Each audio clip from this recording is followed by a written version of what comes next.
Adilabad MLA జోగురామన్నపై BJP యువనేత కంది శ్రీనివాస్ రెడ్డి తీవ్ర స్థాయిలో ధ్వజమెత్తారు.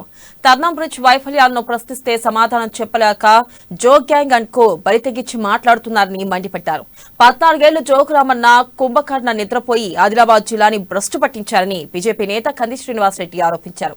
తర్నం వంతెన ఏ క్షణంలో కూలిపోతుందో తెలియని పరిస్థితిలో ఉందని, తర్నం బ్రిడ్జ్ వైఫల్యం ఎవరిది అని కంది శ్రీనివాస్ రెడ్డి ప్రశ్నించారు. జోగురామన్ననే 2009 నుంచి ఈనాటి వరకు నిరంతరంగా ఒక్కడే ఎమ్మెల్యే ఆదిలాబాద్ నియోజకవర్గానికి జోగురామన్న గారు. అయితే నిన్న జోగురామన్న గారి చెంచాలు, భజన పలుడు, జోగురామన్న గారి పెంపుడు కుక్కలు నిన్న నా మీద ప్రెస్ మీట్ పెట్టి అవాకులు చెవాకులు పేల్చిండ్రు. తరోడా వంతెన నిర్మాణం కూలిపోవడానికి సిద్ధంగా ఉంటే మొన్న నేను వెళ్లి ప్రజల సేఫ్టీ కోసం, ప్రజల భద్రత కోసం అక్కడ వాహనాల్ని ఆపాల్సిందిగా తరోడా గ్రామస్తుల సహకారంతో ఆ బ్రిడ్జ్ సేఫ్టీ కోసం వెళ్లి, ఇది ముమ్మాటికి జోగురామన్న పాపమే, తరోడా వంతెన నిర్మాణంలో ముమ్మాటికి జోగురామన్న వైఫల్యమే అని చెప్తే దానికి జోగురామన్న గారికి మళ్ళా చెప్తున్నా, జోగురామన్న గారు మీకు సోయి లేదు. నిన్న పలికింది అడ్డిపోయారెడ్డి అయినా పలికించింది నువ్వే జోగురామన్న.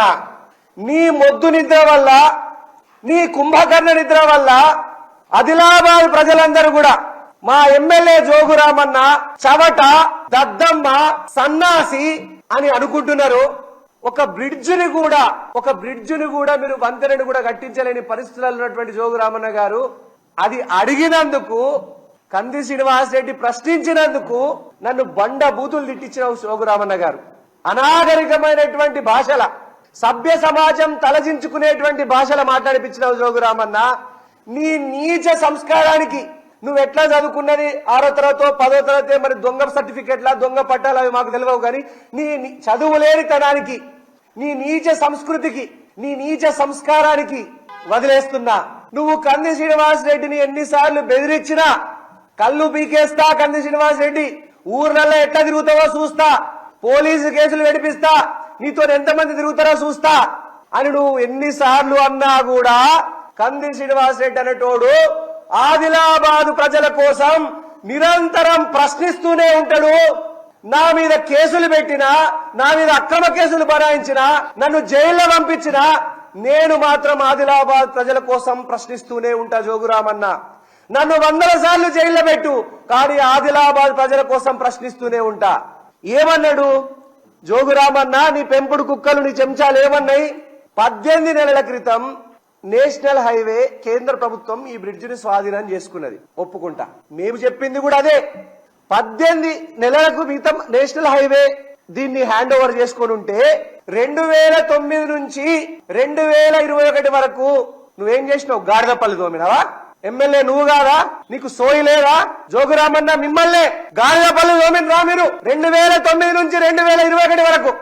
2018లా భయంకరమైనటువంటి వరద వస్తే, సాత్నాల జలాశయంలో నీళ్లు నిండితే, వరద నీటిని వదిలితే ఆ నీటి ఉధృతికి తట్టుకోలేక 30 సంవత్సరాలకు పైబడిన బ్రిడ్జు నెర్రెలు బాసి, బీటలు వారి కూలిపోయే దశలో ఉంటే 2018లో మీరు మంత్రి కాదా? 2018 ఆగస్టులో మంత్రి కాదా జోగురామన్న? సోయుండి మాట్లాడుతున్నారా? మంది 25 కోట్లు ఎందుకు రిలీజ్ చేయించలేదు? మీరు శాంక్షన్ చేయించలేదు? వంతెన నిర్మాణం ఎందుకు చేపట్టలేదు? నేను అడిగింది తప్ప? రండి, బహిరంగ సవాల్కి సిద్ధం. నేను వేదిక మీరే నిర్ణయించండి. ఎక్కడికైనా వస్తా. మీ టీఆర్ఎస్ మీ క్యాంప్ ఆఫీస్ భవనంలో పెట్టుకున్నా పర్వాలేదు, మీడియా సోదరుల ముందు, మీడియా మిత్రుల ముందు బహిరంగ చర్చకు నేను సిద్ధం. కంది శ్రీనివాస్ రెడ్డి అనేటోడు బహిరంగ చర్చకు సిద్ధం. ఈ వంతెన నిర్మాణంలో ఎవరి వైఫల్యము, ఎవరి పాపం ఎంతుందో ప్రజల ముందు పెడదాం. రండి జోగురామన్న గారు, బండబూతులు మాట్లాడించిన మాత్రాన మీ పాపాన్ని కడిగేసుకోలేరు జోగురామన్న గారు. బండబూతులు మాట్లాడించిన మాత్రాన నీ పెంపుడు కుక్కలతోని నీ పాపాలని పరిహారం చేసి